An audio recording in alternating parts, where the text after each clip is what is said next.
And my father, who was a wonderfully good man, didn't believe in institutionalized religion. But my grandfather, oh, my grandfather, bless his dear heart, you know, he had more fast days during the year than Yom Kippur. There was always a day when he was fasting. And because they lived with us, Shabbos and home was a very beautiful thing. I've never been able to make that for my children. It was just very, very lovely. And he was a very sweet man. He observed everything very, very strictly. Didn't carry money in his pockets on Shabbos, didn't tear toilet paper. It all had to be pre-torn and ready for him. And my grandmother, who was really a bit of an imp, was a smoker.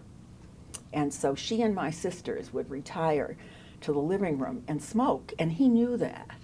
He was very, very, but he was very, I mean, he could live his life and we could live ours, which was really rather beautiful. So he would say to them as they left the kitchen after supper, and he would soon be going to bed, he would say to them, Kinderlich, vermachtet ihr. I don't know, I mean, I don't know what the accent is supposed to be, but close the door so that I don't see you. So it's that kind of very, very permissive and accepting environment.